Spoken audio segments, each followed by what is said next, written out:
Olá, meus amados irmãos, nós estamos na caminhada com os peregrinos rumo a Jerusalém, dos Salmos de Peregrinação, e hoje nós vamos ler o Salmo 128. Vamos comigo? Salmo 128, Cântico de Peregrinação. Como é feliz quem teme o Senhor, quem anda em seus caminhos. Você comerá do fruto do seu trabalho e será feliz e próspero. Sua mulher será como videira frutífera em sua casa. Seus filhos serão como brotos de oliveira ao redor da sua mesa. Assim será abençoado o homem que teme o Senhor. Que o Senhor o abençoe desde Sião, para que você veja a prosperidade de Jerusalém todos os dias da sua vida e veja os filhos dos seus filhos. Haja paz em Israel. Que salmo lindo, né, meus amados? Certamente nós poderíamos tirar muitas lições desse Salmo 128 e também até preparar outras mensagens, pregações, inclusive focando em família. Mas hoje eu quero olhar para esse salmo no sentido histórico, no sentido técnico e como que nós podemos aprender com ele, principalmente com o versículo número 1 do Salmo 128. Há pouco tempo atrás, os teólogos descobriram a estrutura de poesia. A estrutura de poesia, ela não está somente nos livros de Salmos, mas com esses estudos, eles conseguiram achar outras estruturas parecidas também em outros textos da Bíblia, como, por exemplo, no livro de Jó, ou como também quando Adão ele encontra Eva pela primeira vez e fala que ela é osso do seu osso, carne da sua carne. Isso é uma estrutura de poesia, é uma canção. Também nós temos estruturas sapienciais. O que são as estruturas sapienciais? Elas são as estruturas de sabedoria, são os ensinos práticos para a vida, são as filosofias das suas experiências, as experiências dos personagens acerca do que eles aprenderam com a vida deles. Provérbios de Salomão são exatamente isso. São os seus pensamentos filosóficos acerca da vida e como eles poderiam ter paz e prosperidade na terra, além de muitos outros ensinos. Essa estrutura de sabedoria filosófica era muito comum entre as nações vizinhas de Israel. Por exemplo, o Egito.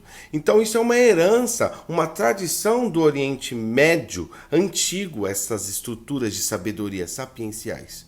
Principalmente quando eles foram cativos, eles acabaram que ganhando ali ensinos e culturas miscigenadas. Mas talvez você me pergunte se as estruturas de poesia e também de sabedoria são parecidas ou idênticas aos pagãos estrangeiros, o que faz desse salmo, ou até mesmo dos ensinos bíblicos, serem diferentes dos outros povos, serem especiais? Veja, eu vou repetir isso lá no final, mas eu quero deixar isso bem claro agora para vocês. O importante é o temor do Senhor. Se você não lembrar de nada mais nessa devocional, lembre-se disso, o temor do Senhor. Então, voltando, primeiro ponto, através desses detalhes que eu acabei de falar para vocês, nós conseguimos provar a veracidade das histórias bíblicas. Havia uma cultura, uma estrutura de escrita e de pensamento filosófico naquela época quanto à vida e testemunhada e escrita por outras nações, assim como Israel também fez. Então os acontecimentos bíblicos e a cultura não foram algo de extraterrestre, elas aconteceram mesmo, não foram algo que foram inventadas pela cabeça humana, elas realmente foram um fato na nossa história. 2. A Bíblia está intimamente ligada em si mesmo. Nós conseguimos provar com esses detalhes de que a mesma forma que nós encontramos as estruturas poéticas fora dos Salmos, nós também encontramos as estruturas de ensino da sabedoria dentro dos Salmos e também dentro de outros textos bíblicos. Com isso nós vemos uma autodefesa da própria palavra, em conter dentro de si mesma as estruturas de escrita e cultura, de fé, de ensino. A 3 agora. A Bíblia é especial e diferente das outras nações. E veja por quê.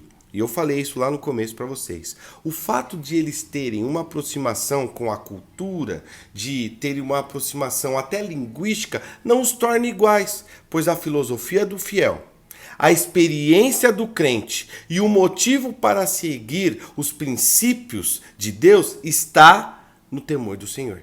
Então, essas estruturas na mão do fiel são um testemunho da santidade de Deus e da sua salvação.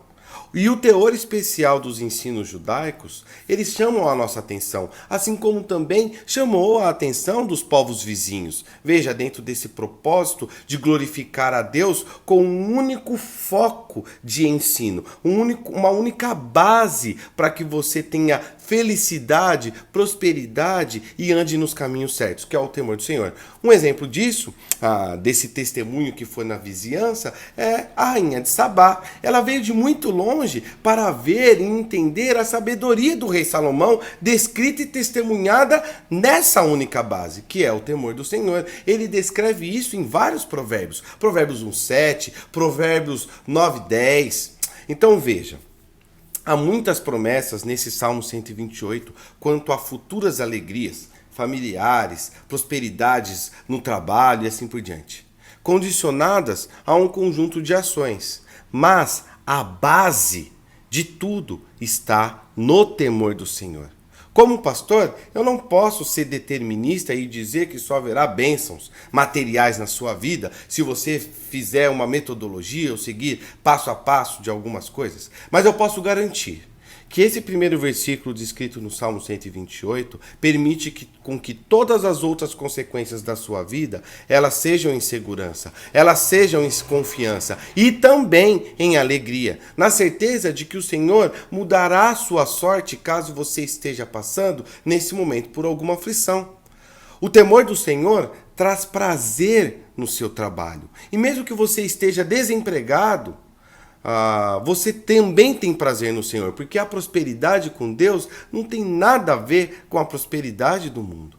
O temor do Senhor também traz testemunho para dentro do seu lar. Você pode até ter uma família não cristã, mas o fato de você honrar a Deus traz paz para dentro da sua casa. E você que tem uma família cristã, o fato de você honrar a Deus, temer a Ele, amolda vocês cada dia a serem mais parecidos com Jesus. Lembre-se desse princípio de sabedoria. Lembre-se dessa primícia da vida cristã. Do Salmo 128, verso 1. Como é feliz quem teme o Senhor. O temor do Senhor é o princípio da sabedoria. É o prelúdio. Isso que eu estou falando para vocês é o prelúdio, é o interlúdio e é o pós-lúdio da vida do fiel, da vida do cristão. Estar baseado no temor do Senhor em todas as suas ações. Essa não é uma palavra para te trazer medo de Deus, mas para te fortalecer no Senhor, para permitir com que você ande nos seus caminhos e também para que você tenha paz. Coisas que nós não vemos hoje nos nossos dias. Que Deus abençoe o seu coração e que a graça, a paz de Deus esteja com vocês, todos que estão ouvindo essa devocional, até o dia que encontrarmos com o nosso Senhor Jesus Cristo no mais altos céus. Até a próxima pausa para a paz.